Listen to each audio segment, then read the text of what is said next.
Ai de mim! Não, gente, eu tô começando com a fala do teatro grego.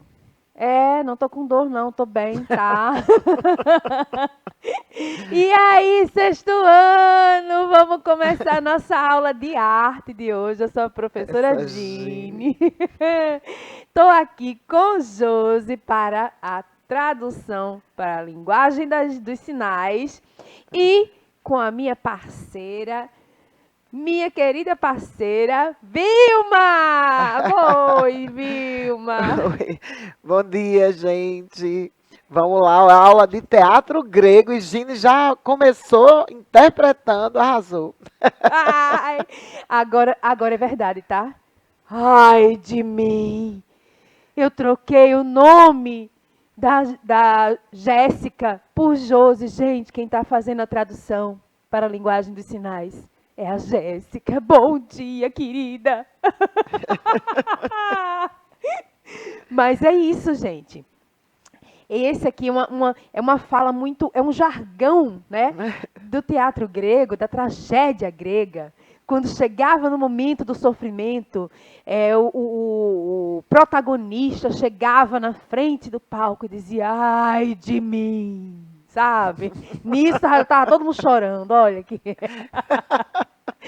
Bom, então, vocês já sabem que eu comecei aqui. A gente começou hoje. Teatro grego. Vamos fazer uma leitura de imagens, gente? Sim, né, gente? Não dá, que este palco é muito pequeno para mim, eu não ia poder fazer uma Medeia para vocês. Então eu trouxe para vocês um pedacinho, não é, de uma peça de teatro, calcada em cima de uma tragédia grega.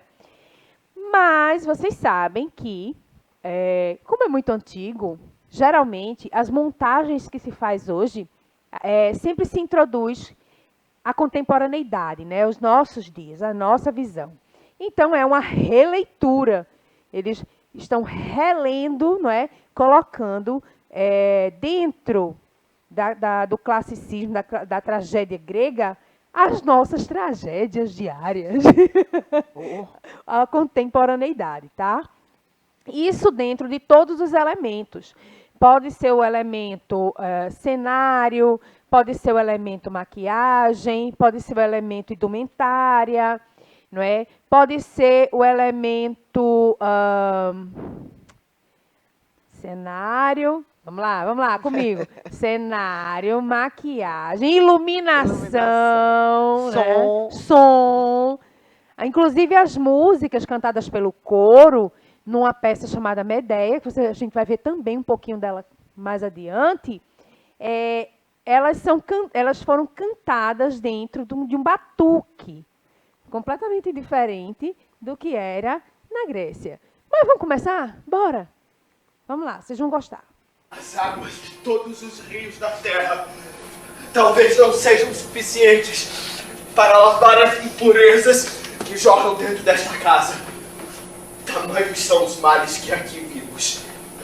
Que outros males vem ainda anunciar? Jocasta não existe mais. Nossa rainha é morta.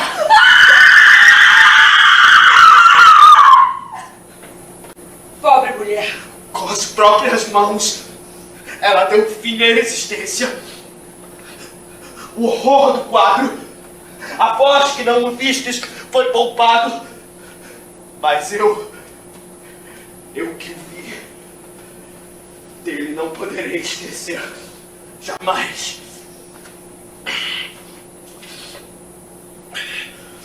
Quando a infeliz transpôs a porta do seu quarto, lançou-se como louca ao leito nupcial. Com as duas mãos, arrancava os cabelos, gritando pelo filho que trouxera ao mundo para matar o pai.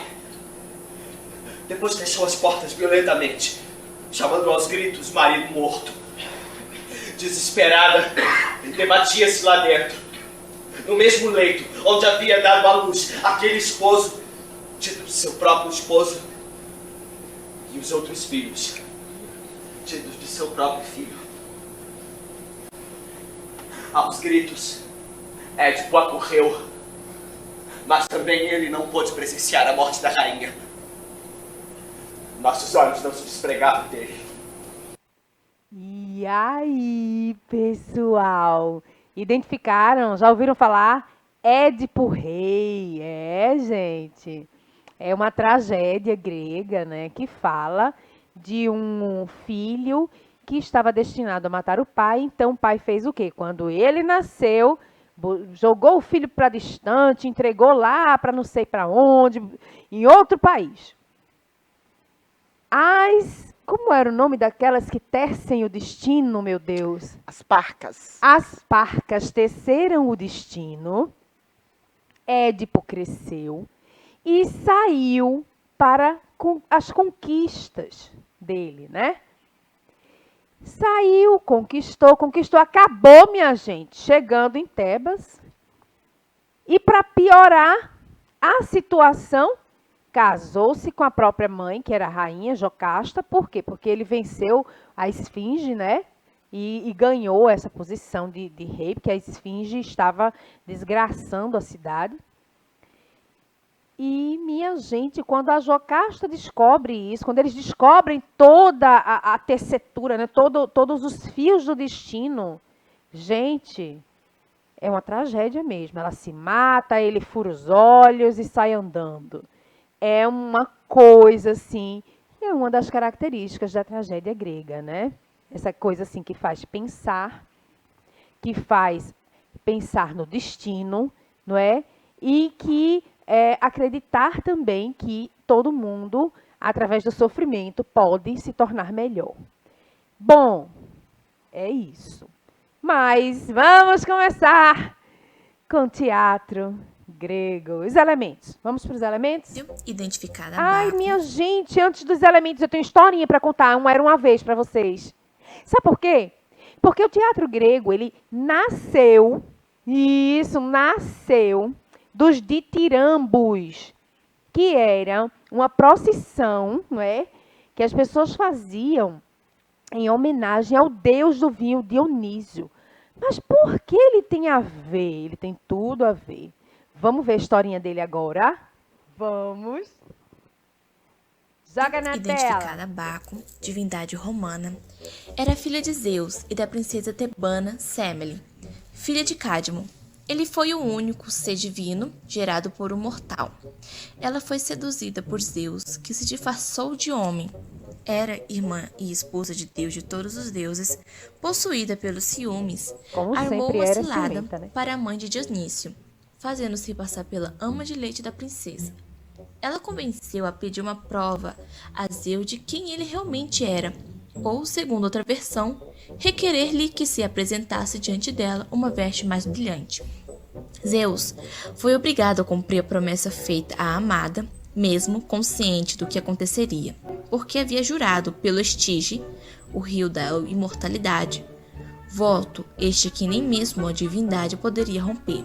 Como ele esperava, Semele transformou-se em pó, pois não suportou seu brilho. Tudo o que ele pôde fazer foi salvar seu filho, retirando-lhe o do ventre materno e gerando-o em sua própria coxa, até seu nascimento. Após a concepção, a criança foi entregue à tia, que educou com auxílio das Dríades, das Horas e das Ninfas. Algumas lendas também mencionam a possibilidade de Dionísio ser filho de Persefone, a soberana dos infernos.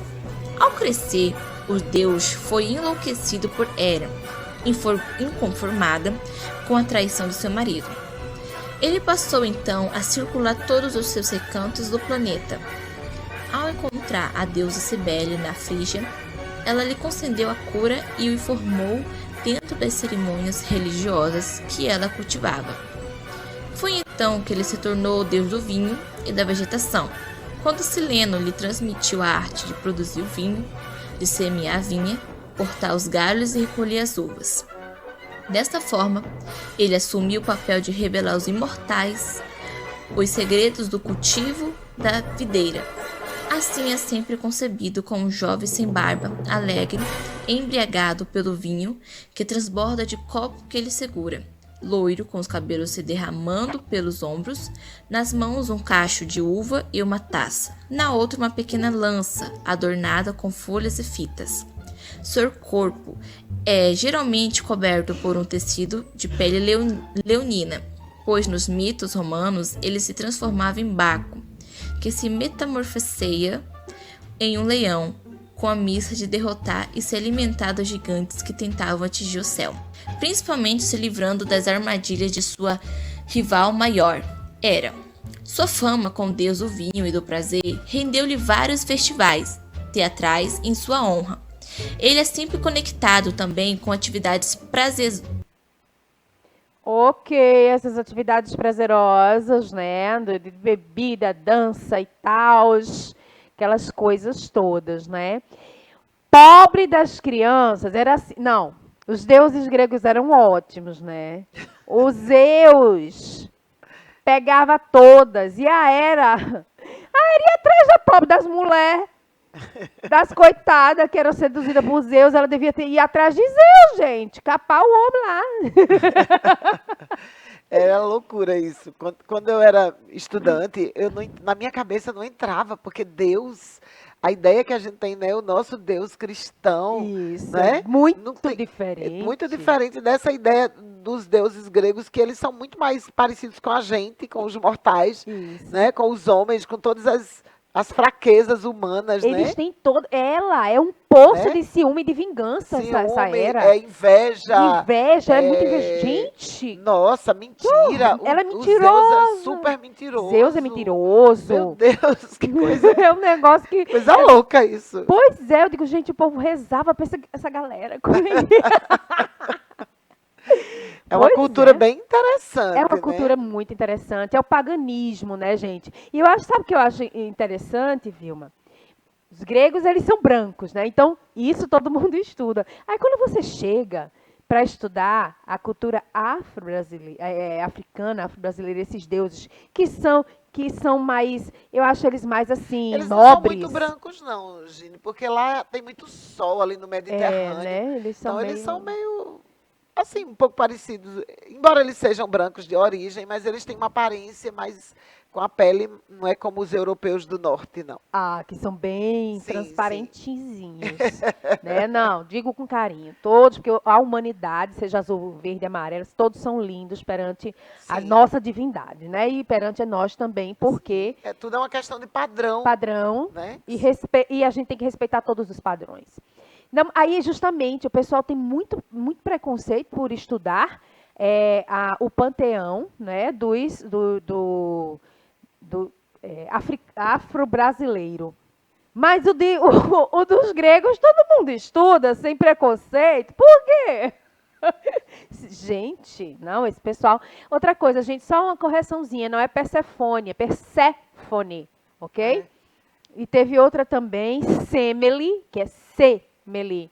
E teve outra palavra também. Ela pronunciou de um jeito diferente do que estava escrito, né? Foi. A moça do vídeo, eu percebi isso. Pronto, aí só para vocês também verem que a grafia estava correta, ok? Só é uma questão de você colocar a ênfase do sinal na palavra. Ô, Gine, só uma coisinha aí com relação a essa coisa que estou vendo as imagens aí. Na verdade, o povo grego, eles não têm essa aparência que está nas esculturas, não. A gente criou essa fantasia, né? Porque, na verdade, eles idealizavam. Isso. As figuras, as esculturas, né, dos heróis e dos deuses gregos, na verdade, são mais bonitas dentro desse padrão de beleza, que isso serviu como referência de beleza, né, para a gente ainda hoje. Ainda Mas hoje. eles mesmos não estão dentro desse padrão, não, o De povo jeito grego. nenhum. Se vocês forem lá no Google, senhor Google, vocês vão ver que realmente é como é a questão fenotípica. Isso é uma idealização. É uma né? isso não é assim. Fenotipicamente, o grego tem uma outra, né, Sim. Ancestralidade. Bom, continuando. Teatro na Grécia Antiga. Palmas. Tá, as palmas foram só uma coisa sonora, tá, gente? Vamos lá.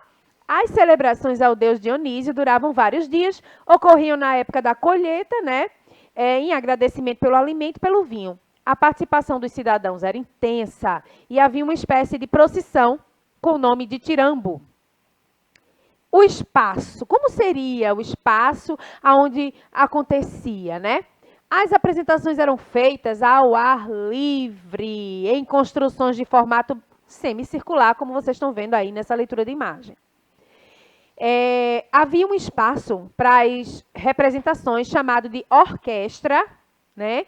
O lugar para acomodar o público era a arquibancada construída nas encostas montanhosas.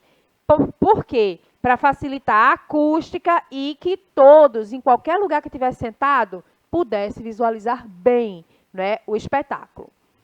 Continuando, joga aí.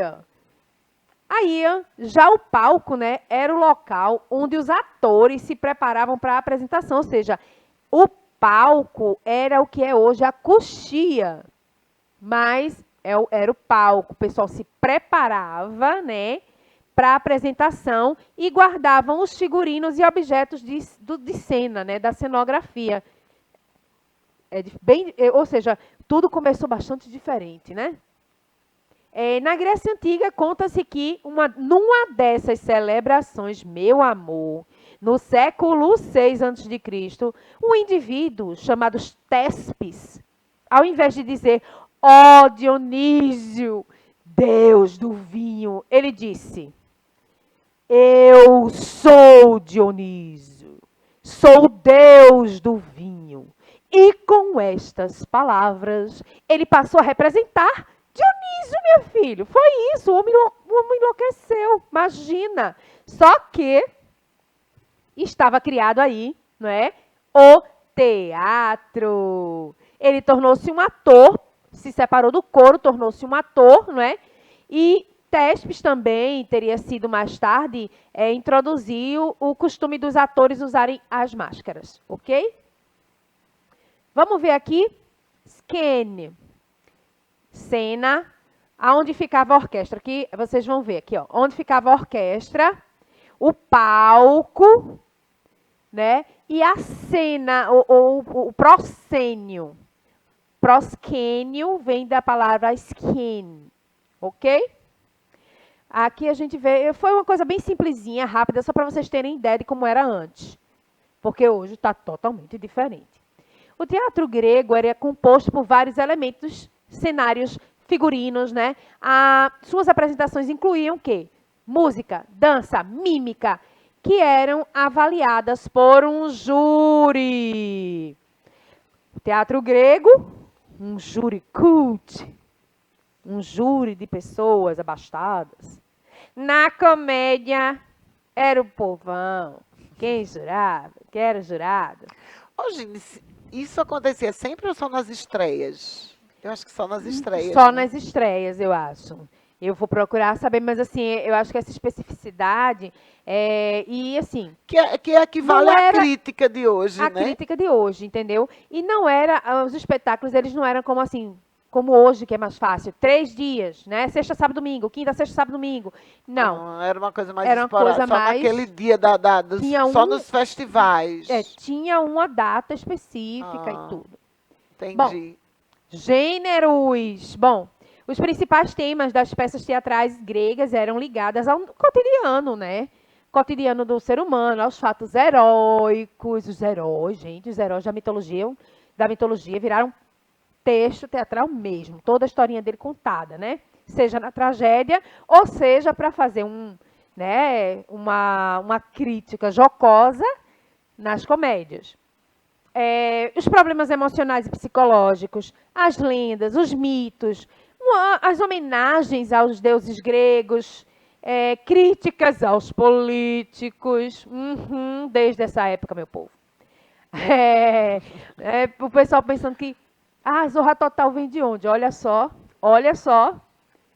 Bom, tragédia e comédia. Vamos ver. Os dramaturgos mais importantes do período helenístico foram Ésquilo e Sófocles. Aqui a gente vê, só que eu coloquei 3, tá? Ésquilo, Sófocles e Eurípedes. Na comédia, Aristófanes e Menandro. Cada texto ótimo, gente. Aqui, ó. O teatro nasceu como tragédia, ok? O primeiro gênero teatral. A palavra em grego é tragikoi, em latim tragoedia, significa canto do bode, em alusão aos seguidores de Dionísio, que se disfarçavam de sátiros, de homem-bode, aquela coisa do Pan, né? Os principais tragediógrafos, a gente vai falar um pouquinho rapidamente, né, porque a gente não tem muito tempo, só para vocês conhecerem um pouco através da estátua, né, através do busto, dessa escultura. Esse é Ésquilo, tá? O mais místico dos autores, né? Culpa e castigo são temas muito comuns, pensamentos sombrios, paixões violentas, né? Sua religião é o terror, a moral, sofrer para aprender, como eu falei logo no início, né? Das 80 ou mais peças que ele escreveu, só nos restarão 7, graças não é a Santa Inquisição. Né? Parabéns, Igreja Católica, foi ótimo. Bom, algumas peças aqui, os persas, os 7 contra Tebas, gente, virou filme, hein? Tem uns que viraram filme. As suplicantes, Agamenon ou Agamenon, Coéferas, Eumênides, Prometeu acorrentado, a mais famosa, né? Agora, bom, a tragédia ela tem por tema central a mitologia, sempre os deuses vão estar presentes na tragédia, tá? É a representação da realidade dolorosa, onde o personagem é submetido a muitas agonias, desgraças, situações difíceis, insuportáveis. Os protagonistas são pessoas ilustres, né? Vocês viram, Édipo virou rei. Casou-se com quem? Com a mãe? Que horror. Mas ele ela já era filho do rei, né? E ele já era filho do rei. Porque Laio era o rei antes. Ou seja, todo mundo ali tinha sangue real, viu? Pois é. Então, eram reis, heróis, chefes guerreiros, ou heróis da mitologia, né? Tipo Hércules, que estão submetidos aos desejos dos deuses e ao destino inevitável. O final da trama é trágico. As parcas trabalhavam, viu, gente? Para depois o pessoal se acabar, né, no final. Bom, Sófocles, ele é considerado o maior dramaturgo. Procurava conciliar razão e fé. Seus heróis colaboraram com o destino, fazendo por merecer a fatalidade. Né? Suas obras principais são Ajax, Antígona, Electra, essa eu adoro, as Traquínias, Filoctetes, Édipo Rei e Édipo em Colono. Édipo Rei, a tragédia, e outra tragédia. Menino, Édipo era... Meu Deus me livre. Eu não escolhia ficar, não, minha filha, porque ali não é vida, não. Ele, depois que furou os olhos, saiu, foi-se embora para viver Édipo em Colono. Outra tragédia. Não, minha gente. Não. Me livre.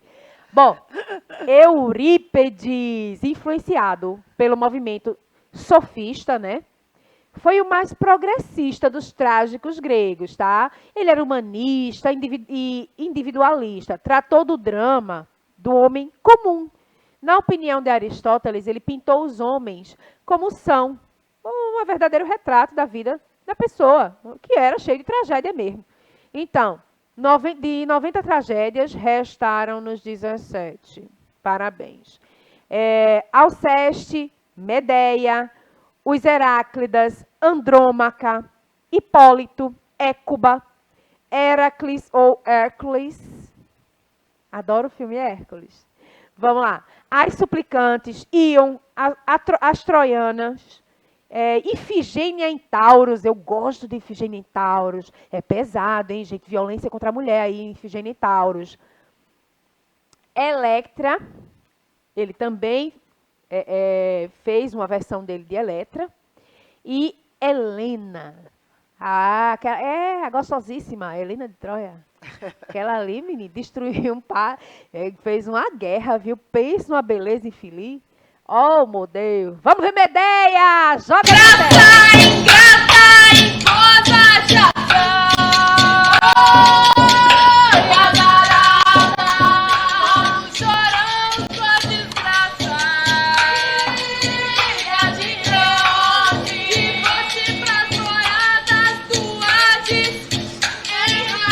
Bom, vocês viram que o coro estava contando aí a história dessa tragédia, né? Vamos lá. Apesar da comédia ser contemporânea da tragédia, ela só apareceu oficialmente em 1846, tá, gente? Quando foi inserida nos concursos oficiais que premiavam o grupo mais jocoso, isso segundo Brandão, o estudioso Brandão, 1992, página 77. A comédia antiga ela era representada tal como uma tragédia, né? No teatro de Dionísio durante as Dionisíacas. As peças cômicas tinham 3 ou 4 atores que arrancavam risadas do público com situações bizarras, obscenidades, críticas a determinados indivíduos da sociedade que o público conhecia, sátira política. O coro reforçava as cenas com comentários e gestos bem jocosos. Bom, nós vamos... Volta para mim aqui, Cleitinho. A gente vai parar desse ponto, tá? Aonde eu ia começar a falar um pouco sobre algumas comédias. Mas depois a gente segue na aula 2, ok? Não sei quando vai ser, não, na aula 2 não, porque a próxima aula é uma surpresa. Bom, um beijo enorme para vocês. Vilma, vamos nos despedir do povo, não? Bora. Ah! Tchau, gente. Ó, essa aula foi uma comédia, viu? Ainda bem que não foi uma tragédia. Não, comigo não dá, não consigo. Ai de mim, só na comédia, gente. Para viver essa vida só na comédia, sejam felizes. E na próxima aula a gente conversa mais. Beijo. Tchau, tchau, tchau.